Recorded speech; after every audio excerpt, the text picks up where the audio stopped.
तो welcome Sangeeta ji, welcome to Gyan Bharat. Thank you. Thank you. नमस्कार। नमस्ते। Thank you. तो मेडिटेशन तो खैर हर रोज ही होता है, और आप अभी बता रहे हैं कि पत्री जी के निर्वाण दिवस के रूप में हम आगे 15 डेज का, आई थिंक आप बोल रहे हैं हाँ, ना, 3 डेज का। कि वो चलेगा। तो वंडरफुल। और श्रावण मास भी चल रहा है, सावन चल रहा है। तो बहुत सारी एनर्जीज आती हैं, और जैसा आपने कहा कि जो पूर्णिमा है, और एस्ट्रोलॉजी में इसको हम बोलते हैं कि ये जो बीच का एरिया होता है ना, ये वाला, ये मून का एरिया होता है। तो जब पूर्णिमा आती है तो ये बहुत इंटेंस हो जाता है, यहाँ पे हमारी जो वाइब्रेशंस हैं वो बहुत एक्टिवेट होती है, जैसे हाँ, समुद्र में उफान आता है। तो बेस्ट वे ये है कि आप साइलेंस में जाओ, बेस्ट वे ये है कि आप ना साइलेंस में जाओ तो कम से कम 10 मिनट तो आराम से बैठो आप, मॉर्निंग, इवनिंग, रात को, जब आपका दिल करे तब। तो ये एक्सपीरियंसेस खुद ही लेने होते हैं। तो हम जो शुरू किया था हमने, ब्रो चक्र एंड रिमेम्बरिंग ऑफ धर्मा, उसी का पार्ट हम कंटिन्यू कर रहे हैं। तो हम शुरू करते हैं। जैसे हमने यहाँ पर बात की थी कि जो योग क्षेम है, योग क्षेम क्या होता है, शायद आप जान गए होंगे कि योग क्षेम क्या होता है। कि जब आप सरेंडर कर देते हो, ब्रो चक्र क्या है कि आप जब सरेंडर करते हो, समर्पण का भाव होना, समर्पण का भाव होना। या हमने जब लास्ट में फिनिश किया था तो हमने ये कहा था कि भगवत कृपा, भगवत कृपा। तो ये शब्द ऐसे हैं कि जो मुश्किल हैं, अगर हम इसको एक सामान्य भाषा में यूज करते हैं कि भाई भगवान की कृपा है ना। अब भगवान की कृपा का क्या मतलब है? भगवान की कृपा का मतलब यह है कि भगवान क्या है? भगवान का मतलब है कि कॉन्शियसनेस। ठीक है, भगवान कौन बनता है? हम कहते हैं कि वी आर गॉड्स। तो गॉड्स कैसे हैं? क्योंकि जो हमारे अंदर आत्मा है, मम आत्मा सर्वभूत आत्मा। तो धर्म और मम आत्मा सर्वभूत आत्मा दोनों का बहुत गहरा संबंध है। मतलब कि क्या हुआ कि जब मैं इस स्थिति में पहुंच जाऊं, ब्रो चक्र मतलब कि मैं इस स्थिति में पहुंच जाऊं जहां पर मम आत्मा सर्वभूत आत्मा, ये सत्य का ज्ञान हो जाए, ये सत्य पता लग जाए। और जब हमें ये सत्य पता लग जाता है तो इसका मतलब क्या होता है? इसका मतलब ये है कि आपके अंदर एक ठहराव आता है। एक ठहराव आ गया। आपके सामने कुत्ता है, बिल्ली है, पक्षी है, गाय है, भैंस है, इंसान है। ठहराव। अच्छा, सबके अंदर आत्मा निवास करती है। एक ठहराव आ गया, आपको बहुत बड़ा प्रकृति का एक नियम समझ आ गया। तो ब्रो चक्र क्या है? ब्रो चक्र वो है कि जहां पर आप स्थिर होने लगते हैं, जिसको कि हमने पिछली बार बताया कि स्थित प्रज्ञ की स्थिति। स्थित प्रज्ञ की स्थिति वो होती है जहां पर आप पेशेंटली कोई भी काम जब आप करते हैं तो पहले शून्य अवस्था में आ जाते हैं। हम जब कार को शुरू करते हैं, गियर लगाते हैं, तो उससे पहले न्यूट्रल कर लेते हैं, है ना। तो वो न्यूट्रल करने का क्या मतलब है? कि हम उस शून्य की स्थिति में आ गए कि भाई अब अपनी रेस हम लगा सकते हैं, पहले दूसरे गियर में हम डाल सकते हैं गाड़ी को। सेम इसी तरीके से आपके पास कोई भी सवाल आ रहा है, आप उसको जीरो के, शून्य की स्थिति में कर लो। ब्रो चक्र क्या है? शून्यता बताता है, चिद आकाश बोलते हैं। और चिद आकाश या स्थित प्रज्ञ की स्थिति, इसको वैसे रुद्र ग्रंथि भी बोला है। वो मैं थोड़ा और आगे एक्सप्लेन करती हूँ, पर अभी हम जिसके ऊपर फोकस्ड है कि मम आत्मा सर्वभूत आत्मा। ऐसी स्थिति जब हमें ये पता लग जाए कि मेरे सामने जो भी जीव तत्व हैं उन सबके अंदर एक आत्मा निवास करती है, मम आत्मा सर्वभूत आत्मा। और आप इस सत्य को जान लेते हैं, और इस सत्य को जानने के बाद आचरण करते हैं। जो आचरण आप करेंगे वो उसको धर्म कहा जाएगा। उसको क्या कहा जाएगा? धर्म कहा जाएगा। उसको क्या कहा जाएगा? कि एक योगी है जो अपना धर्म कर रहा है। मैं एक बार फिर से आराम आराम से हम चलते, क्योंकि ब्रो चक्रा हमने पिछली बार जो ब्रेन का एक पिक्चर देखा था, और उस पिक्चर में हमने उस कछुए का शेप भी देखा, और वो पिट्यूटरी ग्लैंड और पीनियल ग्लैंड तक की जर्नी हमें करनी है। तो वो हमें हर पल करनी है। ऐसा नहीं कि सुबह हमने मेडिटेशन कर लिया और दिन भर हम उस जर्नी को भूल गए और हम सोचे कि भगवान हमें भगवत कृपा हो जाएगी या हम भगवान बन जाएंगे। भगवान बनने के लिए आपको हर पल अ, उस शून्य की स्थिति में रहना। तो मम आत्मा सर्वभूत आत्मा और सत्य और धर्म और योगी होना, ये सब एक ही चीज है। तो धर्म का पालन हम तो बोलते हैं कि जैसे जनरली जो नॉर्मल एक भाषा में हम यूज करते हैं कि मैं तो अपने धर्म का पालन कर रहा हूँ। धर्म के पालन के पीछे जाइए कि आपका जो आचरण है, क्या वो एक स्थित प्रज्ञ की स्थिति में ही आप उस आचरण को कर रहे हैं। तो सत्य क्या है? सत्य ये है कि मम आत्मा सर्वभूत आत्मा। तो क्या आप सभी में वही आत्म तत्व देख रहे हैं, इक्वल मान रहे हैं, इक्वलिटी? तो जो स्पिरिचुअल प्रिंसिपल है वो क्या है? इक्वलिटी। इक्वलिटी, सबको इक्वल देखना, शरीर से नहीं, उसके भीतर जो विराजमान है। जैसे अब उदाहरण के तौर पे होस्टन फ्रीजन काओ, आप देखते हो कि एक एचएफ गाय है और एक देसी गाय है। अगर आपको कहा जाए कि आपको दान करना है, तो आप क्या कहेंगे? कि मैं तो गौशाला में देसी गाय को देकर आऊंगी। तो धर्म का पालन है या नहीं है? अब आप डिसाइड करिए, खुद ही अपने अंदर जाइए और डिसाइड करिए।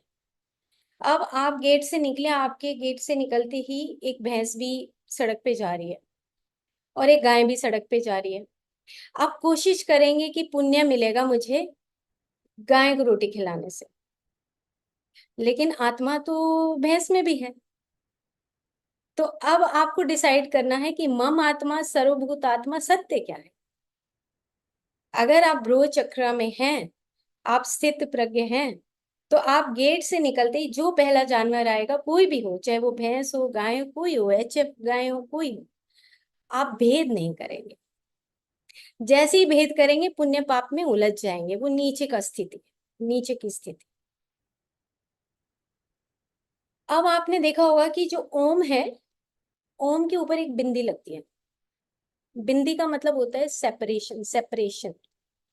ये ओम का जो बिंदी है ये ब्रो चक्र से संबंधित है। तो आपकी जब सांस जाती है अंदर, तो आपको ये सिखाती है कि you are separate from the physical world. आप उस वाइटल वर्ल्ड में प्रवेश कर, उस प्राण के सागर में प्रवेश कर रहे हो। तो आपका जो सांस है वो आपका वाइटल बॉडी का हिस्सा है, फिजिकल का नहीं है। तो अगर आप ब्रो चक्र में स्थित हैं, तो आप फिर भेद नहीं करेंगे, सब जगह एक जैसा होगा। आपका सांस ऊपर जा रहा है और जैसे ही सांस आएगा तो यहाँ पे ओम बनता है। मैं एक पिक्चर दिखाऊंगी।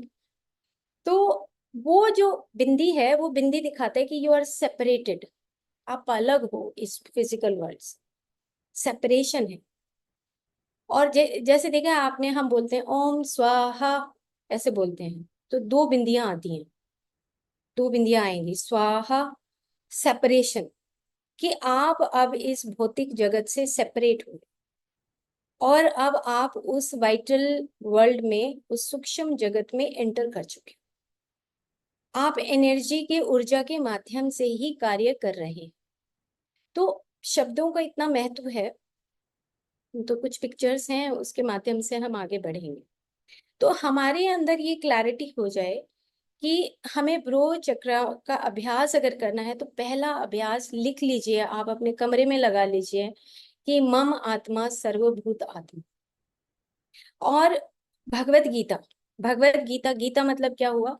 गीता का मतलब होता है एक लकीर खींच देना, एक लाइन खींच देना। पिछली बार भी हमने बताया कि एक लकीर खींच देने का मतलब है कि अगर तुम इस तरफ जाओगे तो अधर्म है और इस तरफ जाओगे तो धर्म है। उस लकीर के ऊपर चलते रहना, उसका पालन करना कि मैं योगी हूं, मैं सत्य का ही पालन करूंगा। जब आप सत्य को समझ गए, सत्य का पालन का मतलब कि जब आप सत्य को समझ गए और इस प्रकृति की रचना को समझने लगे, तो जब प्रकृति की रचना जब आपको समझ जाएगी तो ऑटोमेटिकली आप बैलेंस्ड हो जाएंगे, स्थिर हो जाएंगे। इसी को शून्य की स्थिति बोला। शून्यता आ जाएगी आपके पास, आप न्यूट्रल हो जाएंगे। और उसके बाद आपके जो तीनों चक्रास है नीचे के, मणिपुर चक्र है, स्वादिष्ठान और मूलाधार है, ये तीनों अपने आप स्वतः ही बैलेंस हो जाए। रीजन कि आपको ये पता लग गया कि अब सत्य एक ही है, एम ब्रह्मास्मि मम आत्मा सर्वभूतात्मा, तत्वमसि श्वेत केतु, बुद्धम शरणम गच्छामि। कि अब तुम अपनी आत्मा के जैसे वो पीछे से बोलेगी ऐसा ही मैं कार्य करूंगा। ये ब्रो चक्र का निशानी है। तो जिसका ब्रो चक्र ओपन होता है उसके बाद इसको हम ज्ञान भी बोलते हैं, ज्ञान चक्षु भी बोलते हैं, कि आपके पास उस सत्य का ज्ञान आ चुका है। और हृदय और ब्रो चक्र, इन दोनों का जब संबंध होने लगता है तो आपके पास ज्ञान और प्रेम दोनों आने लगते हैं। क्योंकि आप अब समझ जाते हैं कि एक ज्ञान है और ज्ञान के बाद ही प्रेम आता है। कभी कभी प्रेम जो पहले आता है वो पिछली पास्ट लाइफ की जर्नी होती है, उसके ज्ञान को कंप्लीट करके फिर वो प्रेम में आता है। और जो पहले प्रेम में प्रवेश कर जाता है बिना ज्ञान के, तो वो प्रेम फिर भौतिक माना जाता है। जैसे पूरी दुनिया जो प्रेम के ऊपर जो पिक्चर्स बनती हैं, जो मूवीज बनती हैं, उसमें वो एक फिजिकल वर्ल्ड को ही समझाया जाता है कि ये प्रेम है। लेकिन ये प्रेम से हटके एक दूसरा प्रेम है जिसको हम विशुद्ध प्रेम बोलते हैं। ये प्रेम है जब हम उन दोनों के समन्वय से जो बाहर निकल के आ रहा है, दूसरे को सुख देना। ये तब आता है जब हमारा ब्रो चक्र ओपन होता है, हृदय चक्र ओपन होता है। तो ये हमारा हो गया कि धर्म का आचरण करना। तो यहां से अब हम और एक स्टेप आगे चलते हैं। अब हम चलते हैं ब्रो चक्र और सहस्रार। ये सहस्रार है जो पूरा है अराउंड, और ये ब्रो चक्र है। और इसका जो बीज मंत्र है वो ओम बोला जाता है। वो प्रैक्टिस हम नेक्स्ट उसमें बताएंगे कि कैसे प्रैक्टिस करना है। इन दोनों के बीच में एक बिंदु चक्र होता है, बिंदु चक्र होता है। जैसे जो मैंने बताया कि जो अब ओम बनता है तो उसका बिंदु बनता है। अब आप धीरे धीरे प्रैक्टिस करते करते, पत्री जी बोलते थे कि एक होता है प्री एनलाइटनमेंट, एक होता है एनलाइटनमेंट, एक होता है पोस्ट एनलाइटनमेंट। तो जब आप प्री एनलाइटनमेंट होता है तो वो आपका ब्रो चक्र से शुरू होता है, पिट्यूटरी ग्लैंड से। जैसे आपके भाव आए, पिट्यूटरी ग्लैंड का मतलब ये हुआ कि आपके भाव आए, और भाव आते ही आप मचलने लगे, मन आपका नीचे का मचला।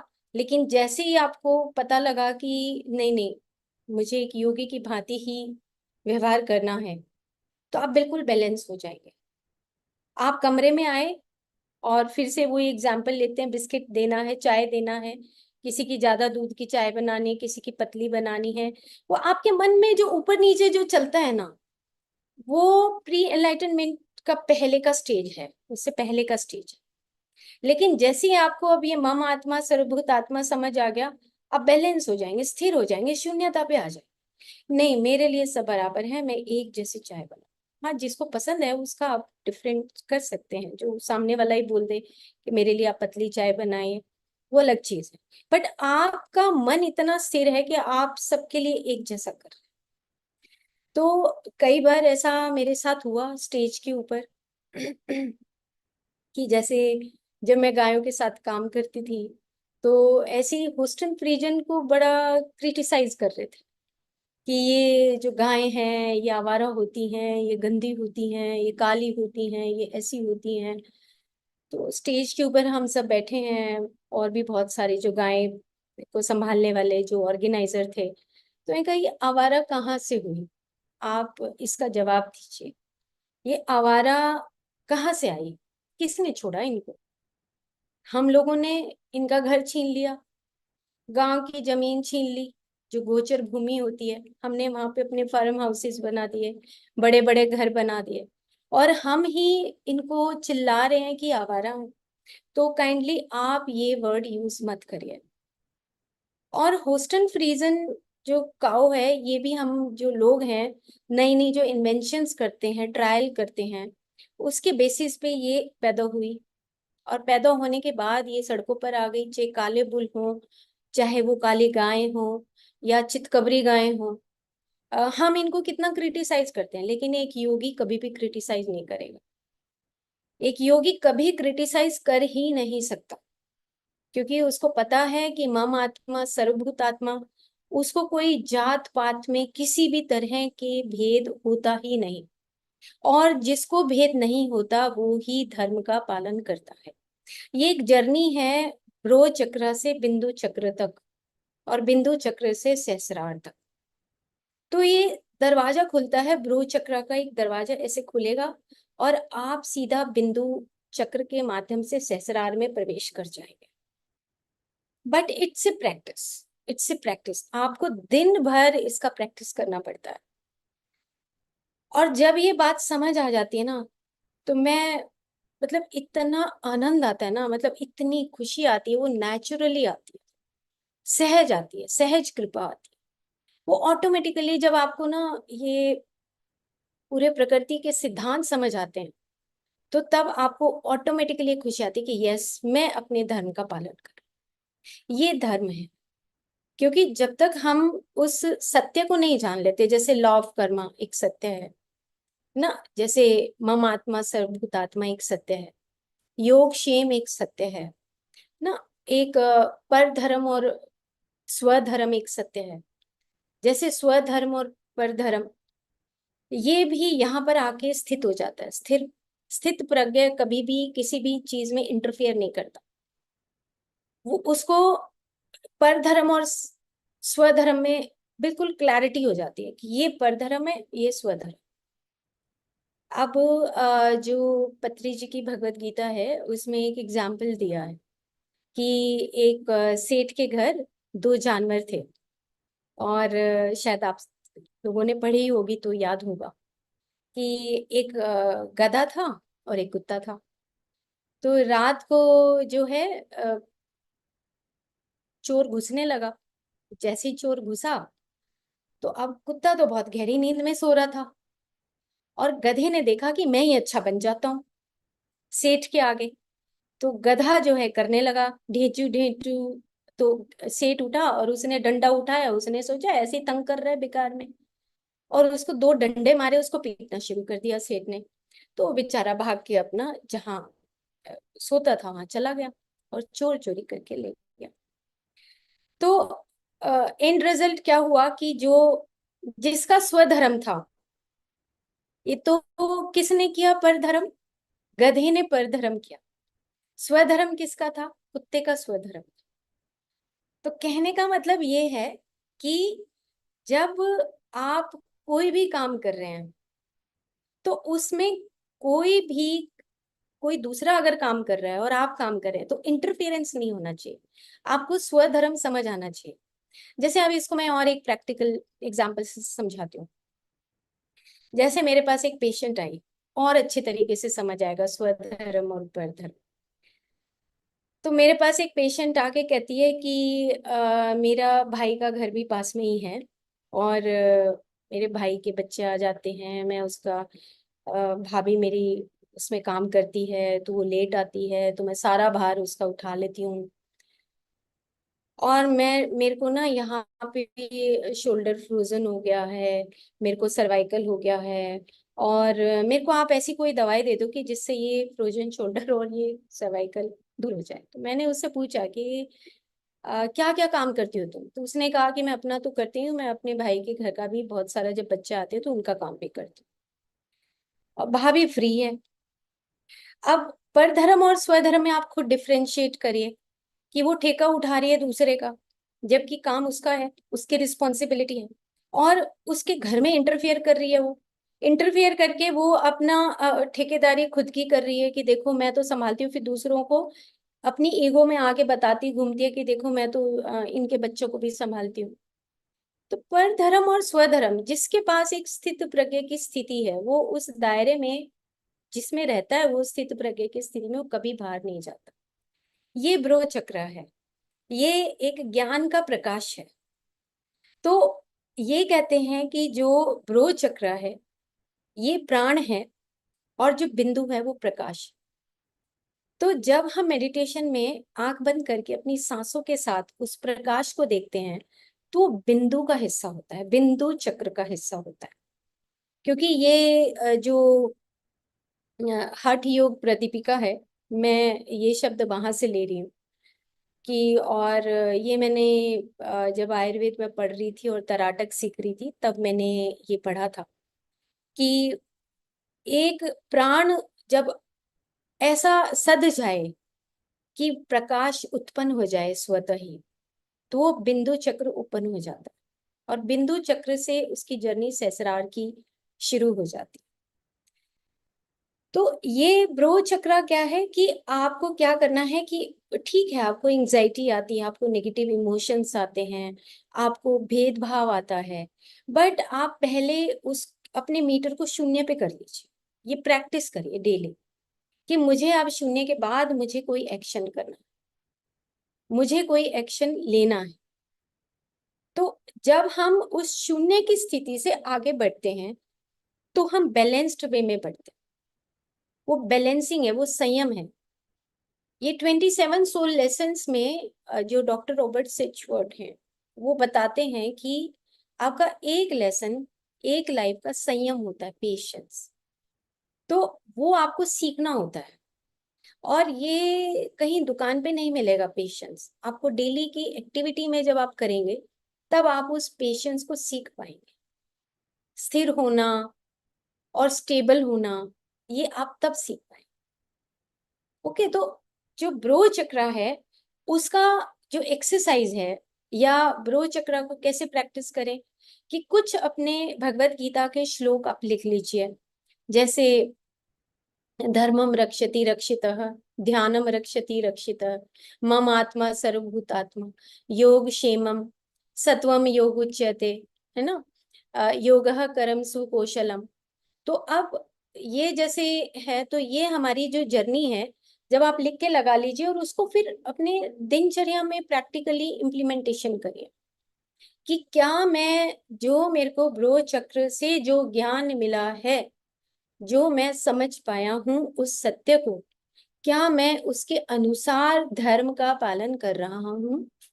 नहीं कर रहा हूं तो अपना एक डायरी खोल के रखिए, काटा मारिए उस पे कि मैंने नहीं किया। अपनी गलतियों को नोटिस करिए कि मैंने नहीं किया। कल से फिर शुरू करिए, कोई बात नहीं, गलती हो गई, इट्स ओके। लेकिन फिर से कि मैं क्या ज्ञान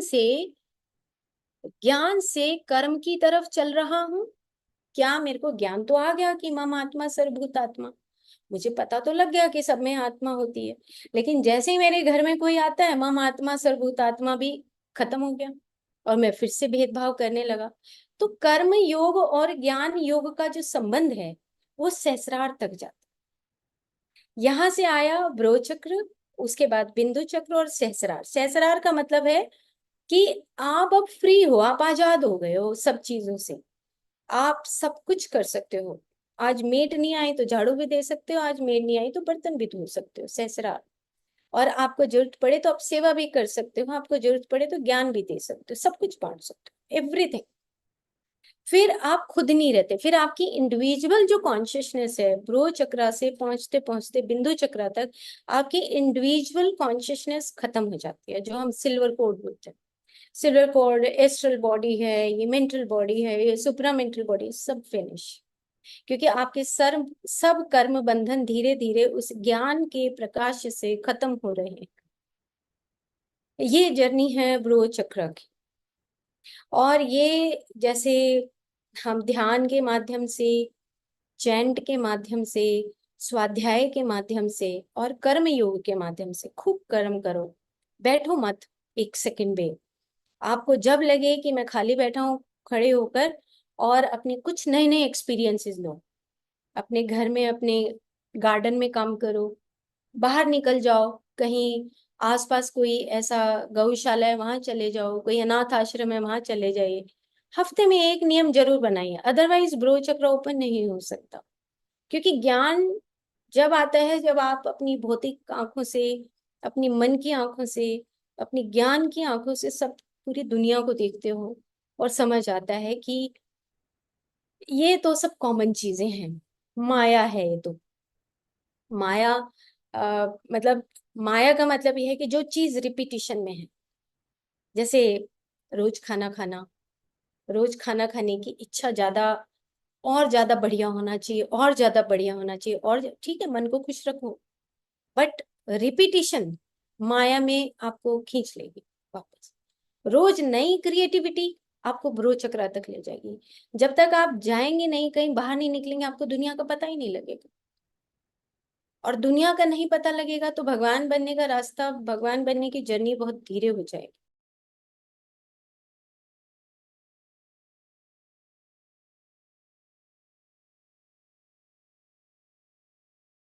ब्रो चक्र का मतलब हो गया कि आपकी जो जर्नी है पिट्यूटरी ग्लैंड से पीनियल ग्लैंड, और पीनियल ग्लैंड से आपका सहस्रार, यानी कि आपकी जो इंडिविजुअल कॉन्शियसनेस है वो खत्म हो गई और आपकी सांस एक बंद गई। आपकी सांस जैसी आपकी सांस ऊपर जाएगी, ऑटोमेटिकली आप ओम की शेप में वो जो सांस है वो ऑटोमेटिकली आ जाएगी। एंड आप एक सत्य की भांति, एक योगी की भांति आप काम करेंगे।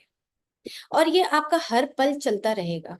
जैसे मान लो कि कोई भी आपके घर में आता है या ऑफिस में आता है, या आप कोई फोन पे भी बात करते हैं, तो हम जब फोन पे भी बात करते हैं तो कई बार बहुत फॉर्मल होते हैं। हम फॉर्मल होते हैं नेचुरली, कई बार फॉर्मल होना पड़ता है, बट उसमें भी क्या आप चेक करिए कि क्या आप उस कॉन्शियसनेस को एक्सपेंड कर पा रहे हैं या आप उसको सिकोड़ रहे हो।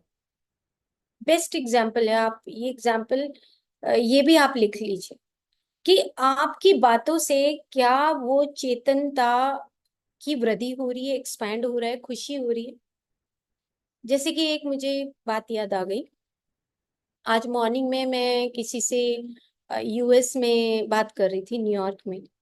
तो उन्होंने कहा कि मेरे से क्वेश्चन पूछा कि क्या आंटी ये नेगेटिव एनर्जीज होती हैं, कोई घर में आता है तो बच्चे को नजर लग जाती है, बीमार हो जाता है, उसको बुखार हो जाता है। तो अब बताओ कि अब इसको हम किस तरीके से साइंटिफिकली देखें।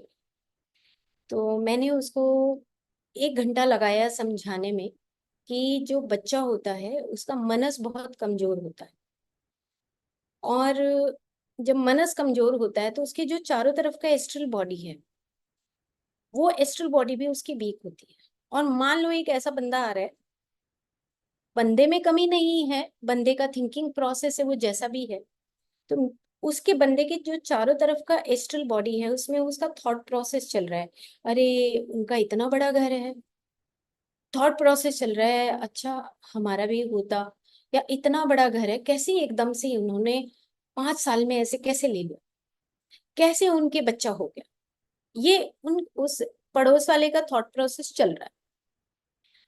अब वो थॉट प्रोसेस चलते चलते उसका एस्ट्रल बॉडी का निर्माण हो रहा है। अब एस्ट्रल बॉडी का और मेंटल बॉडी के निर्माण में वो ऑटोमेटिकली आ गया।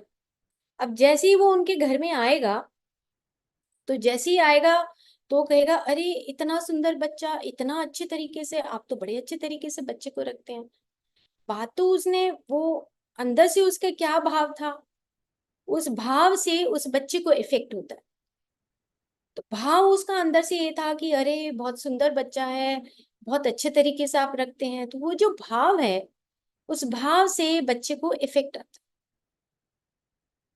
तो अब उसकी एनर्जी नेगेटिव पॉजिटिव नहीं है, वो जर्नी है, उस व्यक्ति की जर्नी है। हम उसको क्रिटिसाइज नहीं करेंगे, एक योगी कभी भी क्रिटिसाइज नहीं करता, वो जर्नी इसको समझता है। तो उसको समझाए की कोशिश करो कि आप उसको बिठाओ, उसको उससे बात करो, पॉजिटिव वे में बात करो, उसको बाहर पहले बैठने दो, बाहर बरामदे में बिठाओ, आंगन में बिठाओ, आराम से बिठा के उससे बात करो, क्योंकि आप स्ट्रांग हो, बच्चा स्ट्रांग नहीं, तो उसका इम्पेक्ट आता है। तो मैं जिस बात के ऊपर थी कि ये जो, तो क्या होता है कि काला रंग हम एक टीका लगा देते हैं बच्चे के, तो अब टीका लगाने से क्या हो, तो पहले के जो लोग हैं वो कान के पीछे, पैर के तलवे पे या कुछ काला धागा बांध देते थे। तो क्या होता था कि जो नेगेटिव, जो ब्लैक फोर्स है, जो काला रंग होता है, वो काजल भी जब हम लगाते हैं तो एक्स्ट्रा लाइट को एब्जॉर्ब करता है। तो पहले के जो लोग थे, हम लोग भी अपने बच्चों को हमने काजल लगाया। क्यों? क्योंकि जो एक्स्ट्रा लाइट है वो एब्जॉर्ब होती है, तो आंखें खराब नहीं होती। सेम इसी तरीके से जब जो काला रंग होता है वो और चीजों को एब्जॉर्ब कर लेता है। एब्जॉर्ब करने का मतलब आप सिंपल ये सोचो कि कुछ, मतलब बीच में एक बैरियर आता है कि बच्चे को नुकसान नहीं होता, हम बस यहाँ तक मतलब इतना रखें। तो कहने का मतलब ये है कि जो इस तरह की जर्नीज जो लोग आगे जीते हैं, तो उसमें हम ये बात समझ पाते हैं कि एक पर्सन किस स्थिति में रहता है। उसकी बातों से उसकी एस्ट्रल बॉडी का भी पता लग जाता है, उसकी बातों से उसकी वाइटल बॉडी का भी पता लग जाता है, उसकी बातों से उसकी मेंटल बॉडी का भी पता लग जाता है कि वो किस तरह की बातें करता है। तो जब कोई टेलीफोन आता है, जब कोई हम किसी से बात करते हैं, जब किसी के घर जाते हैं या कोई हमारे घर आता है, तो आप कितना बैलेंस रख पाते हो? क्या आप उस ब्रो चक्र, जो एक ज्ञान का, प्रकाश का सूचक है, जो ब्रो चक्र, क्या हम वहां पर अपने आप को शून्यता की स्थिति में रख के एक्शन करते हैं? तो ये भगवान कृष्ण भी अर्जुन को समझा रहे हैं कि तुम सारे धर्मों को त्याग कर मेरी शरण में आ जाओ।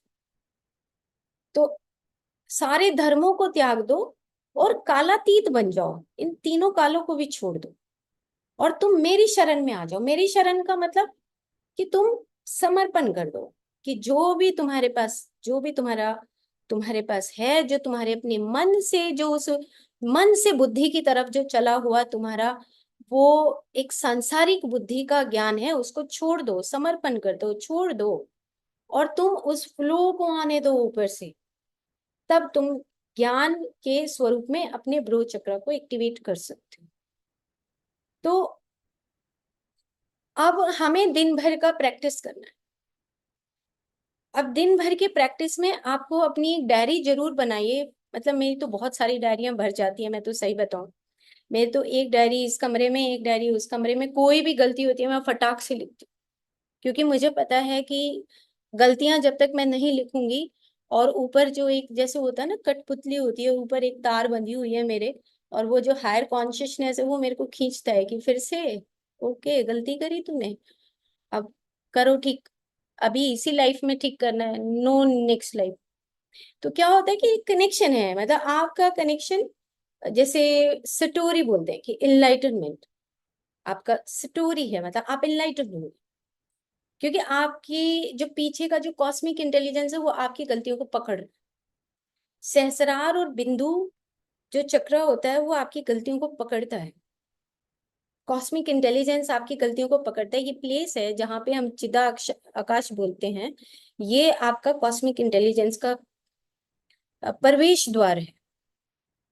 तो यहाँ से आप एंटर करते हो, यहाँ से, और अगर ये एक्टिवेटेड रहता है तो आप गलती नहीं कर सकते, और अगर करते हो तो उसमें सुधार करते हो, करेक्शंस। तो ये जर्नी है एक अज्ञानी से ज्ञानी बनने की, और ज्ञानी से फिर एक योगी बनने की जर्नी है। रोज चक्र इस तरीके से हम समझ सकते हैं। ओके, अच्छा, अब एक चीज इसमें एक पॉइंट रह गया, जिसको हम बोलते हैं रुद्र ग्रंथि, या आई ऑफ शिवा भी बोलते हैं। ये भी मैं वहीं से हठ योग प्रदीपिका से ही बता रही हूँ कि जो रुद्र ग्रंथि होता है, जैसे मान लो कई बोलते हैं कि मेरे पास तो ऐसी साइकिक पावर्स आ गई हैं और सिद्धियां आने लगी हैं। तो ये एक सिद्धियों का भी प्रवेश द्वार होता है कि आपको सिद्धियां आने लगेगी, but it is a test. ये टेस्ट है। मैं आपको एक लिंक भेजूंगी नीता मैम। उसमें ना काली माँ का एक संदेश, जो बहुत सारे संदेश थे ना, तो उसमें काली माँ का एक संदेश था कि वो सिद्धियां क्यों देते हैं, किसको सिद्धियां देते हैं। तो इसमें 100% है, अगर आप मेडिटेट करते हैं पिछले बहुत सालों से तो आपको सिद्धियों का पता होगा। तो मास्टर्स ऑटोमेटिकली आके आपको सिद्धियां देते हैं, क्योंकि आपका ब्रो चक्र ज्ञान चक्षु खुल गया और वो आई ऑफ शिवा खुला, तीसरा आंख खुलने लगा और आपको सिद्धियां ऊपर से आने लगी। सिद्धियां आने का मतलब है कि आप ये कहने लगो कि मैं दीवार के आर पार देख सकता हूँ, जैसे हमने पिछले एपिसोड में भी बात की थी कि क्लेयरवॉयंस होता है। आपको दिखाई देने लग जाता है, आपको सुनाई देने लग जाता है, आपको गंध आने लगती है, आप ट्रेवल कर सकते हैं, ये सिद्धियां हैं। और कुछ सिद्धियां ऐसी हैं कि आप फ्यूचर या उसी टाइम ट्रेवल में जाते हुए किसी दूसरे के बारे में भी जान सकते हैं। बट अगर आपको ये सिद्धियां सिखाई जा रही हैं हायर कॉन्शियसनेस में, उस वर्ल्ड में जो बियॉन्ड टाइम एंड स्पेस रहते हैं वो सिखाते हैं, तो वो आपका टेस्ट लेते हैं। टेस्ट लेने का मतलब ये है कि क्या आप इसमें उलझते हो या इससे आगे जाना चाहते हो। ये बहुत बड़ा टेस्ट है। लगभग जब मैंने शुरू किया मेडिटेशन, उसके सही 1 साल के बाद मुझे इस तरह के एक्सपीरियंसेस होने लगे और ऑटोमेटिकली मास्टर्स पूछने लगे कि क्या तुम एस्ट्रल ट्रेवल करोगे फिर से। और जबकि मैं एस्ट्रल ट्रेवल सीख चुके थे, तो अंदर से आता कि एक बार और देख लेते हैं करके। फिर अंदर से आता, हर संडे को मेरे साथ ऐसा हुआ। तो एक संडे को अंदर से एक आवाज आई कि अब ये लास्ट है, इसके बाद कभी नहीं बोलना, आपने कभी कुछ भी नहीं कहना। और थैंकफुलनेस एंड ग्रेटिट्यूड आपको करना है। कॉस्मिक इंटेलिजेंस पीछे से बोल रहा है। तो नेक्स्ट संडे को जब बारी आई 2 घंटे 3 घंटे की अखंड ध्यान की, तो मैंने हाथ जोड़ा और कहा कि अब मुझे कुछ और नया सीखना है मास्टर से। तो उन्होंने कहा कि ठीक है, ओके। बहुत अच्छा मैसेज मिला कि जब आप इन सिद्धियों में उलझ जाते हो और ब्रो चक्र आपका ओपन हो जाता है तो आपको सिद्धियां आने लगती। और जो इन सिद्धियों में उलझ गया कि मैं उसको ऐसे अट्रैक्ट कर लूं, उसको ऐसे कर लूं, उसकी ऐसी साइकिक पावर देख लूं, ये जान लूं, तो फिर आपका सहस्रार नहीं खुलता। इसी को रुद्र ग्रंथि बोला है ना। आपका बिंदु जो है, बिंदु जो जिसको बोलते हैं अमृत बोलते हैं। हम बोलते हैं ना कि मृत्युर्मा अमृतम गम्य, कि नाभि से उठ के आप अमृत की तरफ जा रहे हो। तो वहां पे उल्टा है फिर, कि आपका बिंदु जो अमृत है, जो वाइट है एक सोम की तरह, वो सूख जाता है और आपका अग्नि में यानी कि मणिपुर में जल जाता है। क्योंकि आपके पास ईगो आ गया, जो रावण की बात आनंदा करुणेश जी ने की है 1000 सीड्स ऑफ जॉय में, कि ये जो बिंदु है ये सूख गया, ईगो आ गया, और ईगो आने की वजह से जो अग्नि है मणिपुर में जाके अटक गई। क्योंकि जो सिद्धियां आने लगती हैं, उनके पास भी सिद्धियां थी। तो जब सिद्धियां आती हैं तो फिर हम उस सहस्रार की जो यात्रा है उसको भूल जाते हैं और हमारा डाउनफॉल शुरू हो जाता है। जैसे हमारा डाउनफॉल शुरू होने का मतलब कि आप उस अग्नि में, जो आपकी ईगो की अग्नि है, मणिपुर में क्या है, फायर, फायर है, अग्नि है यहाँ पर। तो वो जो सोम बना हुआ होता है आपकी तपस्या से, वो सब जल जाता है और आप फिर फायर में आके उस ईगो में भस्म हो जाते हो, मर जाते हो, जल जाते हो। तो ये जर्नी हमारी क्या है ब्रो चक्र की, कि मृत्युर्मा अमृतम गम्य, हम उस तरफ जा रहे हैं। तो ये जर्नी है हमारी ब्रो से, आज्ञा चक्र से बिंदु, और बिंदु चक्र से सहस्रार चक्र। और जो नीचे के जो 3 चक्रास हैं, मैं उसके ऊपर ज्यादा फोकस इसलिए नहीं अभी शुरुआत में किया, क्योंकि ये तो हमारे कर्म सिद्धांत है। ज्ञान योग ऊपर है, कर्म योग नीचे है। तो ये कर्म योग है। आप मत उठो, चारपाई पे बैठे रहो, बेड पे बैठे रहो, कर्म योग कुछ होना नहीं, नहीं होगा तो फिर ज्ञान भी बंद हो जाए। तो ये दोनों पैरेलली चलते, ज्ञान योग, कर्म योग और प्रेम योग, वो हृदय का पट खुलता है। तो ये पैरेलल चलते हैं। और अगर हम फिर से वही थियोसॉफिकल सोसाइटी की अगर बुक्स पढ़ते हैं तो उसमें इसको कर्म योग में डाला है। आपकी जो लेग्स हैं, इंद्रियां हैं, जो हाथ है, जो पैर हैं, ये जो वाणी है, ये आपकी जो कर्म इंद्रियां हैं, कर्म कुछ कर ही नहीं रहे। बस उठे और खाना खाया, झाड़ू दिया, पोछा किया, कुछ नहा लिए, धो लिए, बस कोई कर्म तो हमने किया नहीं। It is A repetition. ये माया का जाल में फंसे हुए। तो ये रिपीटिशन से तो हमारा ना कर्म योग होने वाला है और ना ही ज्ञान योग होने वाला, कुछ नहीं होने वाला। कुछ भी आपने नया किया है, एक नई डायरी लगाइए और उसमें लिखिए कि मैंने आज नया किया कुछ, तब आपका सोल इवोल्यूशन, ये सोल जर्नी है, शरीर की जर्नी नहीं है। लेकिन उसके लिए हमें साथ में साधन दिए हैं। शरीर क्या है? देही, देह और देही, आत्मा और देह, देह और देही। तो जो देह है उसने तो जल ही जाना है, बट इसको उपयोग तो लाओ, उपयोग करो इसका, खूब खूब उपयोग करिए।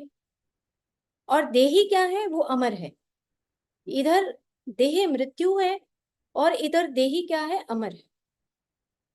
तो हमारी जो जर्नी है वो नीचे से ऊपर की तरफ है, ना कि ऊपर से नीचे की तरफ। अगर जैसे ही अहंकार आएगा, जैसे ही भेद आने लगेगा, हम भेदभाव करने लगेंगे। हम बोलते हैं अखंड मंडलाकार। अखंड का मतलब you are in oneness. Brow chakra, you are in oneness. मेरे लिए सब एक जैसे हैं। मम आत्मा सर्वभूता, एक जैसे हैं, मुझे कोई भेद नहीं है। अब वो वो योगी बन गया, उसके आचरण में धर्म होगा। वैसे धर्म इसके अलावा जो भी परिभाषित होता रहा है या होता है, वो धर्म की परिभाषा के अंतर्गत नहीं आता। ओके, तो कुछ हम पिक्चर्स देख लेते हैं।